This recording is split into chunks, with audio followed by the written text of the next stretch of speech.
Hello ladies and gentlemen, I am Many Ninjas. Welcome to part 5 of my playthrough of Double Dragon Neon on the Double Dragon difficulty, otherwise known as the hardest difficulty. To recap from last time, things were starting to get very difficult for young Billy. It appears Skullmageddon's troops are definitely getting on the harder side this time around, and I'm sorry, I don't even need to make the Skeletor reference this time around, the concept art did it for me. You know what, ladies and gentlemen, let's just skip off to the beginning of Mission 6, otherwise known as the Assault Zone. We find ourselves still stranded in this countryside area, which reminds me a bit of some of the similar areas that can be found in the earlier NES titles. The shurikens that Billy can find on the ground are generally good for killing any regular enemy in one hit. Since this Williams was already close enough to a pit and lined up to fall over, I'm not going to waste it on him. And we have a generous volunteer to be the proof of concept. Since this is Double Dragon setting, I'm going to dodge these arrows and just let them pass easily, because otherwise they will probably deal insane damage.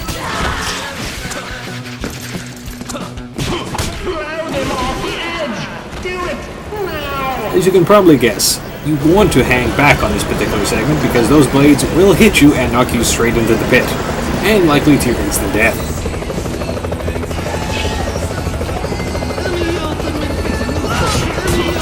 The bad news is, as this is a helicopter segment, you're going to be dodging missiles on top of your regular enemies. The good news, you have that nice cliff over there that you can throw enemies off of, plus since it is a 3D area in this case, you can also strafe up and down in order to avoid the missiles a bit.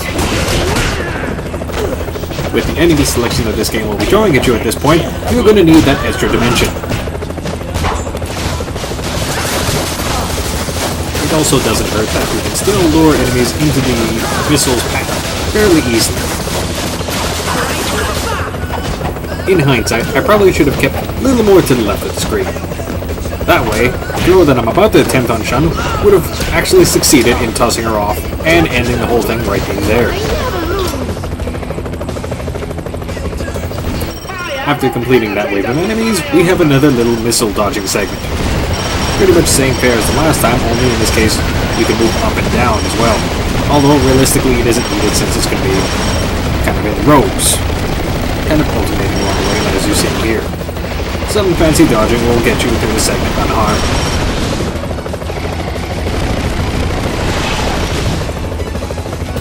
Well, that missile section didn't last too long. Please welcome back a few more of the ultimate Williams as they call themselves, and a Shun just to actually make this difficult. Helicopters can fly upside down, don't be ridiculous! Shred them! Alright ladies and gentlemen, I think I might have to reconsider my earlier taunt about Skullmageddon being a master of the dark arts, because that's quite frankly very unnatural. Also, if it wasn't obvious enough, you do not want to be down there when the helicopter that is upside down now hovers above the area. It will knock you right off the cliff as well as doing quite a bit of damage from the helicopter blades themselves. That part done, it should be probably the last wave of enemies that this particular section of the stage will throw at you. And while Billy is recovering from his unfortunate death right there, now's a good time to mention something about the throws in this game. As you've probably noticed, I have lifted a number of throws earlier in this particular title, mostly because throws only work on dizzied opponents. If you want to actually grab more than one enemy in a single throw to smash them together like I did just earlier, you actually need to have both enemies dizzied and within grabbing range, otherwise it just won't work.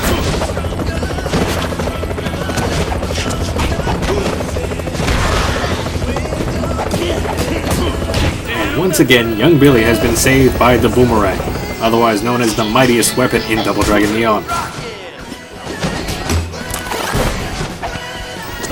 Mightiest weapon, but unfortunately one of the hardest to keep, unless you're at least staying in a straight line.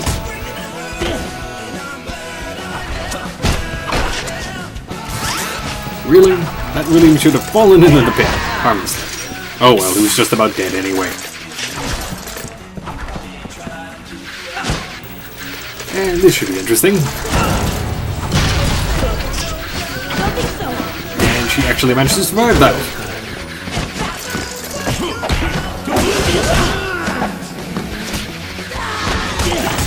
As Williams was happy to demonstrate there, it's generally a good idea in order to keep the enemies around the middle of this particular stage. That way you can just keep them at bay with all the arrows that keep falling down.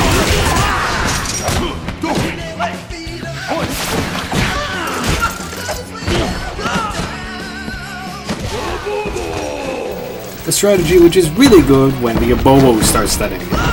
Did I say one Abobo? I meant two.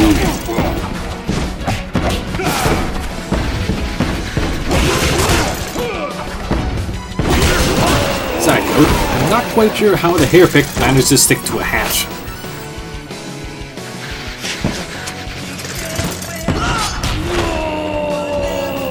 Just as an aside, ladies and gentlemen, the shopkeeper in the previous stage mentioned something about a terrible secret that will be unleashed if you happen to kneel between two gravestones. These will be the ones he's talking about.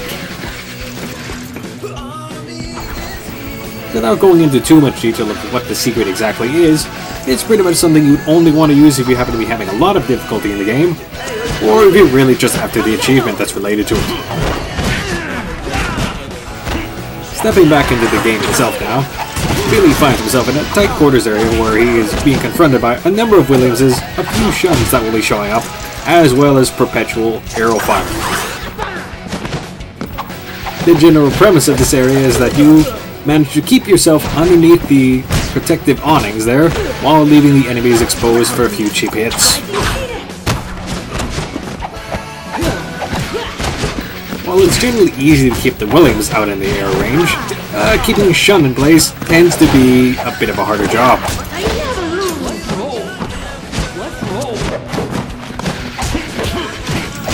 The basic idea of how to get around this is to move around yourself in order to lure the enemies back out into the open. Of course, making sure that you go back underneath the same awnings before the arrows actually come down. Of course, this is sometimes easier said than done. There's quite a bit going on after it.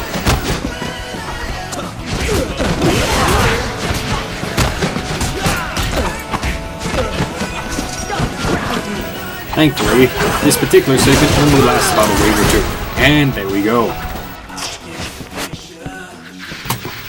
For those willing to pull off a bit of fancy footwork, the top area here offers a number of power-ups, as well as a 1-up at the very end. Mind you, in order to reach those power-ups, you have to dodge a number of arrow-filled areas first. In which this case, I am going to skip around because I believe there is a health item along the bottom route that will still happen to help quite a bit.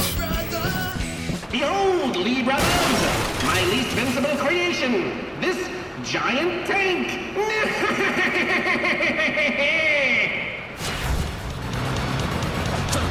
Good thing I trained for this.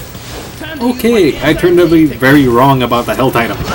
And there goes one more life, leaving me with my very last life to work with. Okay, this is going to get interesting, ladies and gentlemen.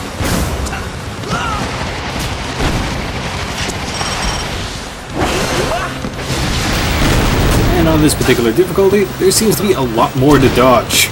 Or at least all the weapons seem to be firing a little faster this time around. $100 in R&D, and this is the best we can do? Idiots! Don't let them go near the glowing red weak point! Why does it even have a weak point? Couldn't you put a cover on it? Skolmagan brings up a very good point there.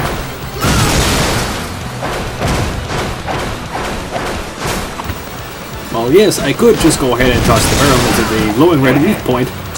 I'm taking a little more time in order to kind of destroy as many of the obstacles as I can, because they will otherwise come up in later parts of this particular boss fight.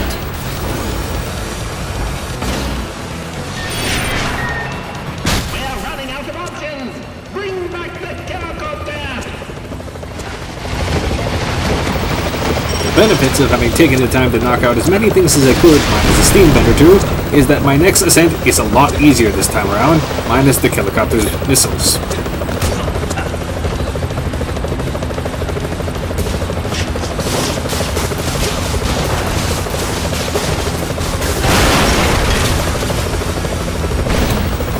And after that, just one more hit to go. Of course, you won't wait this time, because if you run forward, you would have gotten hit by that satellite, and in which this difficulty probably would have killed me instantly.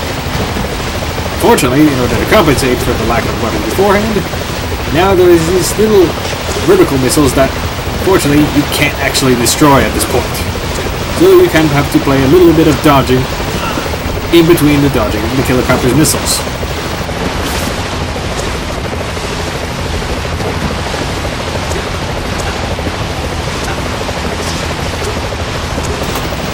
Oh, and in case, since I probably forgot to mention earlier, the hatch with the Skullmageddon logo on it has Williams's coming out of it every now and then, if you stay on that level for long enough.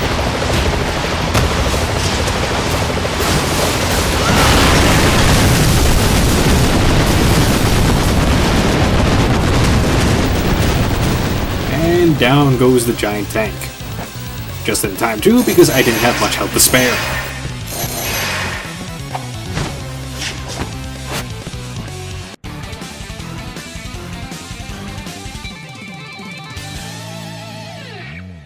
Imbeciles! You are all as useless as you are dead!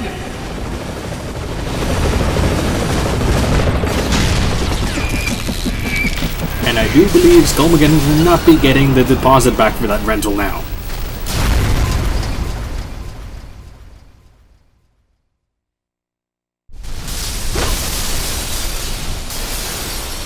Wait! Now's your chance to capture him! Take him to the lab! I'll make him a new brother!